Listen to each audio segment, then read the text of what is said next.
This is the Everything Weight Loss podcast with Shari Ware, where we talk about everything, all things, anything to do with weight loss, health, and wellness. So today I have Colin Mackie from Enterprise 21, who is a serial entrepreneur, an author and a speaker who specialises in development of franchise systems. And as a part of that journey, he's created the Little Voice workshops to help people get rid of the self-talk that holds them back from achieving their goals. And that's definitely something that I work a lot with people. It's been something that's, I've had to work on in my own life, and I also do that work with people. So this absolutely speaks to my heart. It's my jam, and that's why I invited Colin onto the show. So first of all, welcome to the show, Colin. Thank you for joining me and having this conversation. Hello, Shari, and welcome everyone who's listening. Hopefully we can get something out of today's meeting. Yeah, definitely. That's the aim, to give people some value.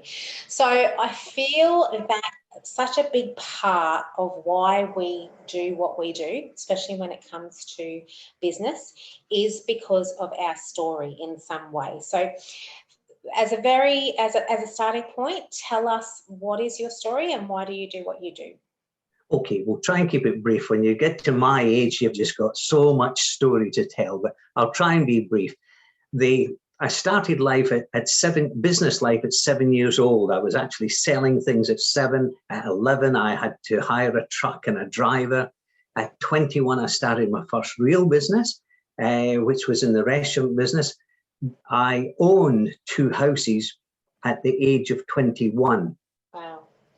I then discovered that I had a knack for understanding what was wrong with a particular business, and I would buy that business, close it down, refurbish it all, do some marketing, and off we went. I didn't know the word marketing, and for many, many years, but I had a propensity for finding things that needed changing, and I knew what they were needed.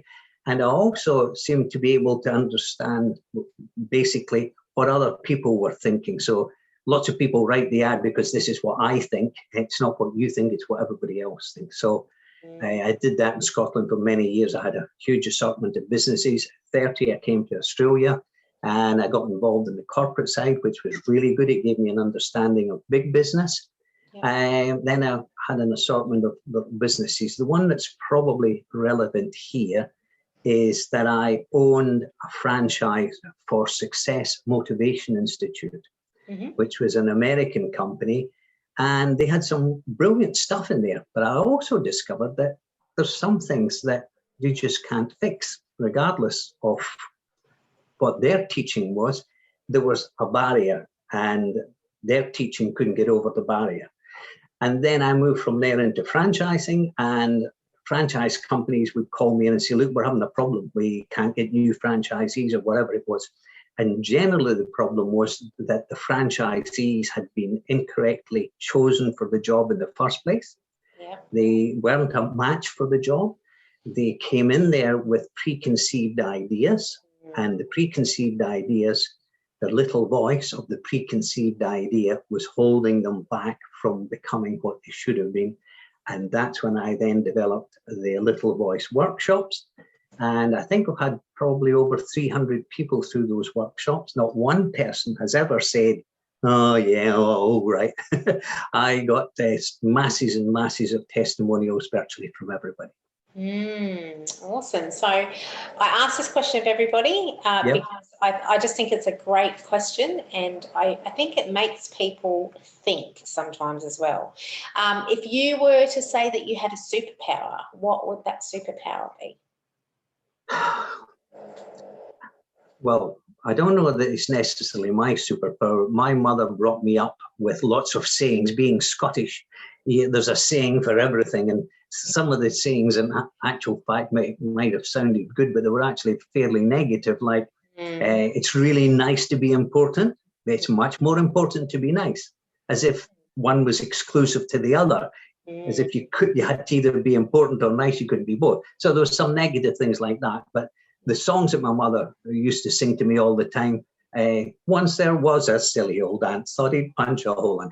All those positive things, Anything you can do, I can do better. I can do anything. And that gave me a power, if you like, to say, well, if somebody else can do that, so can I. I love that. Hopefully, most of my life, with the exception of people probably who've been to college or sports people, I'm not, positive thinking is not going to make me a top sports person. But in the general scheme of things, anything you can do, I can do better. It's all positive self-talk. And it's a musical, folks. You get everything here. That's awesome. I would have got up and danced, but there's not enough room. No, that's okay. I absolutely love that. That is brilliant, and definitely. So often we discount ourselves. We have that self-talk that holds us back. So, and that's really what we wanted to talk about in depth on the episode today. So tell us, what do we need to know about that little voice in our head? Okay. When I used to run these workshops, the thing I found most of all, perhaps maybe I should go back a little step, most of the workshops would have had probably about 75% to 80% of ladies. Okay. And of those ladies, the bulk of those ladies would have been menopausal, empty nest, broken marriages. They've sort of lost their way. And lots of men boost their ego by belittling other people. And if the wife's handy, she's the one that gets it. So these ladies get to 40, 45, 50, 55 years old, and all of a sudden they've no family, they've no husband. But the conditioning that they've had can actually have started as young as when they were at school. And those little things, for instance, one of the major fears for people is the fear of public speaking. Now, if I say to someone, oh, look, there's 200 people down the stairs, and I want you to go and speak to them. If you just watch people, some people will go white and look down, some people will go and they're shaking like a leaf. The fear of public speaking is tangible. Yep. Now, why? Why would it be tangible? Everybody can speak, and we've all got thoughts, and we've all got a brain. The only thing that is stopping you from doing that is the little voice. Now, maybe when you were 5 or 6 or 8 or 10 or 12 years old, and the teacher said, who killed Abraham Lincoln? Colin, who was it? Oh, it wasn't me, miss, it wasn't me, I'm sorry. But whatever it was, doesn't matter. But everybody in the class laughs at you and makes a fool of you. There's a part of your brain called the amygdala, which is Latin for almonds. It's 2 little almond-shaped parts that we've actually discovered in fossils of dinosaurs. So it started as early as that, these little parts of the brain. And they're the parts of the brain that control your flight or fight syndrome. What happens is, if you went back 10,000 years and we're living in a cave and a snake comes in and you say, oh, there's a snake, I wonder, oh, it looks, no, it's a python. No, it looks, could be a, yeah. If you did that, you're dead. Your amygdala says snake, instantly sends a message to your pituitary gland. The pituitary gland then floods your brains with natural endorphins. We produce our own opiates. And it floods our brain with the opiates to stop us thinking logically. Because if we thought logically, no, we're gone. So the amygdala is there. It's been, as I say, it's been there for millions of years. It's there to protect us. So when we got humiliated at school, the amygdala said, oh, poor Colin, he got in a state there. We'll have to stop that. Don't let him speak in public. Whatever he does, don't let him speak in public. In my case, what happened with me, and I couldn't speak in public. And it was, I think it was about 35 years old when I discovered what the prompter was. And the prompter actually happened. You know whose fault it was that I couldn't speak in public? It was the Queen's fault. Oh. Yeah. When I told you when I came to Australia, I worked for Stubby Shorts. I don't know if anybody remembers Stubby Shorts, but I'm the person that took them. I remember Stubby Shorts. Right. Well, I took them to being the recognised name that they are or were. Wow. And because of what I did, they invited me to tell everybody at the conference. And I thought, oh no, oh no. And I wrote out my little cards, and the day that I was to come up on the stage, And I knew that was getting to me, and the sweat's lashing off me, and I said, Colin Mackie's going to come up and tell us about this. And it was all a blur. There was nothing there. I get to the stage and I get to the rostrum, and I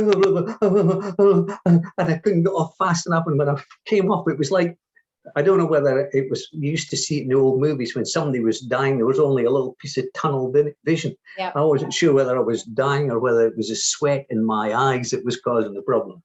And when I sat down, of course, and the adrenaline started to come out of my body, I was in a terrible mess. So I needed to fix it. And I then remembered that it was the Queen's fault.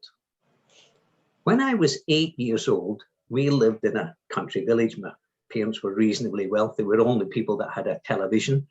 So the whole of the village was in to see the coronation. The whole house. I'm 8 years old, so I'm running around, I'm bouncing around all over the place, and all of a sudden, get in the corner, sit down there, and don't open your mouth.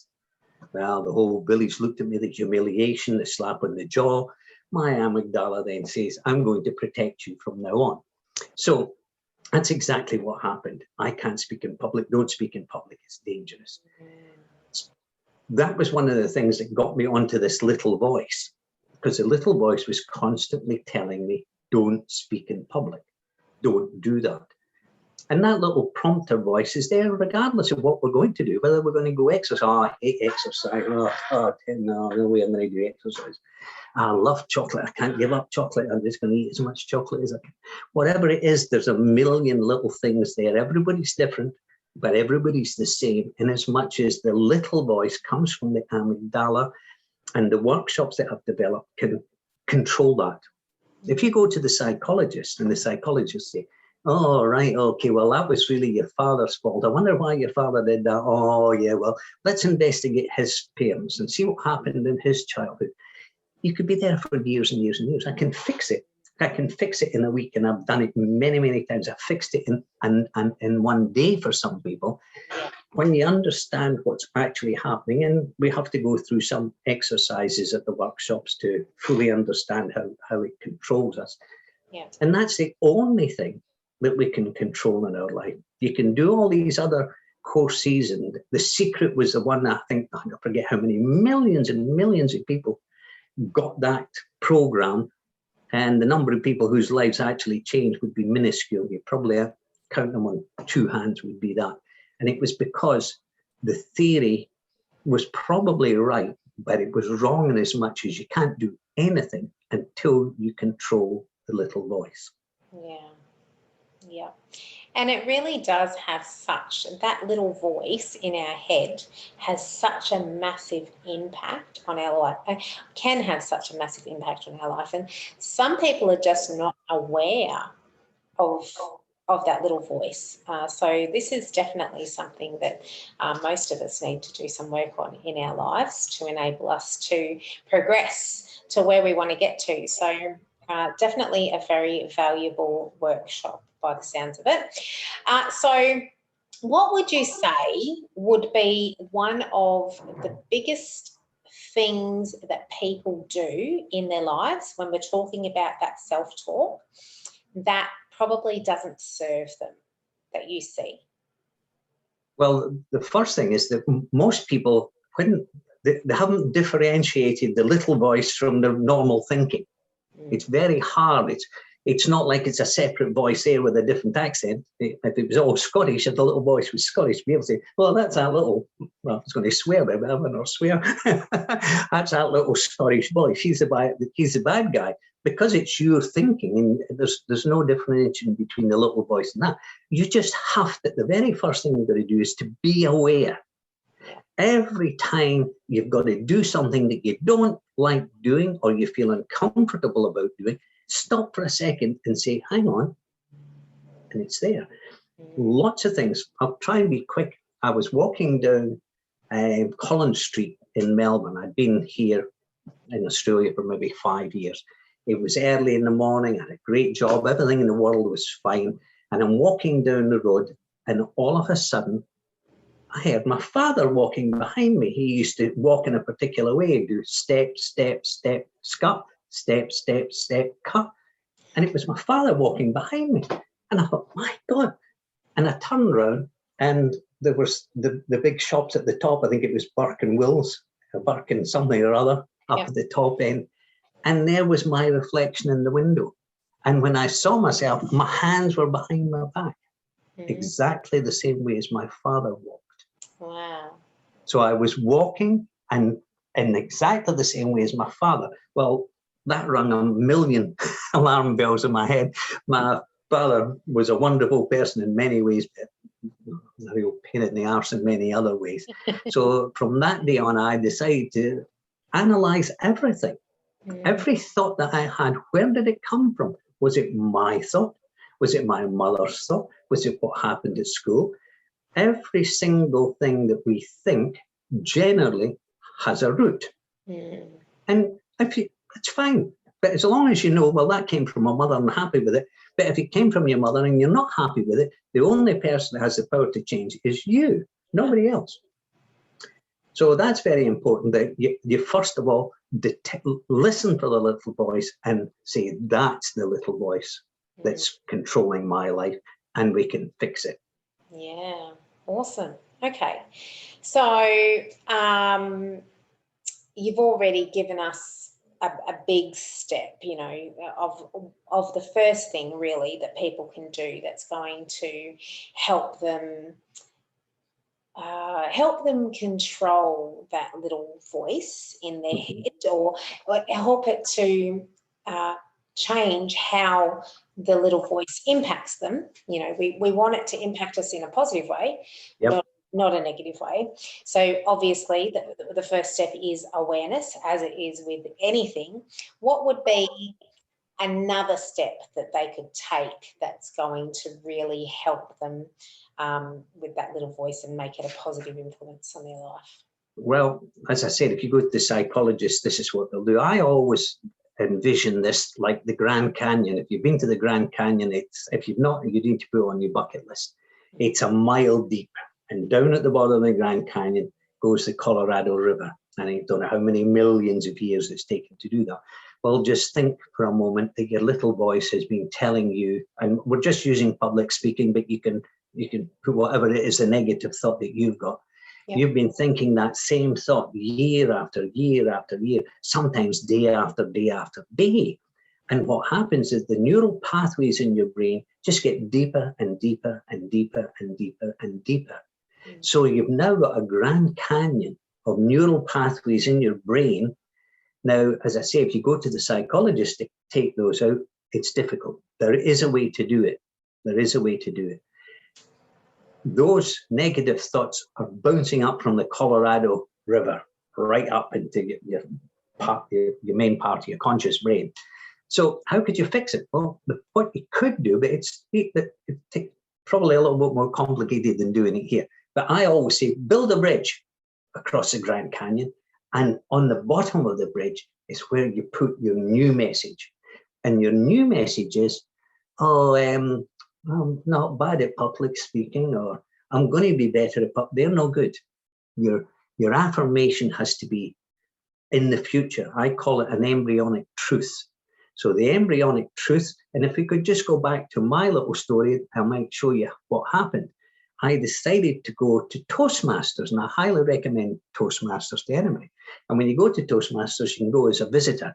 At the end of the evening, they go around the visitors and say, oh, what would you like to say? So you say, no, it's okay, I don't want to speak. I did that 3 weeks in a row. Then I decided to do I knew what to do, and I wrote it out. I am a wonderful public speaker. When I get up and speak in public, everybody listens to my enthusiastic presentation. Now, I had to write that down, and I had to put it in 3 places at least. I had to tell my family, I'm not going off my head. And reading it is not enough. You have to verbalize it. So the very first time, I am a wonderful public speaker. And while you're saying this, a little voice at the back of your head saying, rubbish, rubbish, rubbish. But the next day, I'm a wonderful public speaker. The next day, I'm a wonderful. So a week later, when I went back to Toastmasters, and I don't tell fibs, I came home with 3 awards. 3 awards. That's right. Awesome. And I've never looked back since. But this was a guy that was absolutely terrified to speak in public. So anything you can do, I can do better. And so anything I can do, you can do just as well. It's just knowing how and having the desire. The first thing when I used to run motivation classes, the only thing I couldn't help people with was desire. If somebody's got no desire, just go and order your cup and now you're wasting your time. You've got to have the desire. And sadly, we all had wishes and dreams and desires and sent letters off to Santa Claus and nothing ever came back. You have to relearn that. You need to start to have dreams and goals, and then we can work towards making sure that they happen. Yeah, you've got to want to change, don't you? Yes. Yeah. Nobody can do that for you. You have to do the things, and nobody can make you do that. So you've got to have that desire. So awesome. Okay, so when is the next little voice workshop coming up, Colin? I'm just going to book the venue tomorrow morning, so I'm hoping to have one by the end of the month. That will be on a Tuesday daytime. So you drop the kids at school, 9 o'clock till 1 o'clock. And then I'm going to do an evening one the following week on the Wednesday. So that will be from 5:30 through to 9:30. Okay. So we're looking around the end of May, beginning of June. Is that correct? Yeah, that's right. All right. So I know that, Colin, you will give me a link for people and some other links for anybody who's interested in connecting with you further, finding out more about the little voice workshops. Mm-hmm. They sound very, very valuable. I highly recommend you getting along and attending one of those. And I will put all of those details in the show notes for people to be able to follow that up. I say for all your followers, if they mention that from Shari Ware, we'll give them a discount as well. Oh, awesome. Perfect. I'll put all of those details in the show notes as well. Yep. Thank you for that. Okay. And so I want to say thank you for joining me and having this conversation today. I thought it was a valuable conversation to have, and I hope that we've given some value to people watching. Hopefully. Hopefully. And as a last question, I always end the show with this question. If somebody's listening or watching this episode, what's the one thing that you want them to walk away knowing? Right. I would think that the most important thing to know is that, I think I mentioned it earlier, there's nothing you can, if you've got positive thinking and the positive thinking says, my business is going to succeed, my business is going to succeed, that's tremendous. But no matter how strongly you think that, you're not going to affect the politician at the end of the day. But the only thing that you control is your thinking. You can't change the Prime Minister, you can't change the economy, you can't change all the stuff that's going on around the world. The only thing you can do is change your thinking. It's the only thing. And funnily enough, up till about 150 years ago, people didn't understand that. That was probably one of the most important discoveries that were made. You can change your thinking. You do not have to think the way you're thinking. You can change it. You have the power. Yes. That's wonderful. It's the only thing you've got power over, really. Yeah, definitely. It's the only thing we can control, isn't it? All right, that's a wonderful place to leave the episode. Thank you so much for joining me today, Colin. Thank you for having me. Hopefully we've passed some information on that can be useful. And I will see everybody else on the next episode. See ya. Thank you so much for joining me on this episode. Remember to check out the show notes, and if you have any comments, feedback or suggestions, I'd love to hear them. If you've received value from this podcast, make sure to subscribe, and I'd love you to rate and review the show. Have a fabulous day.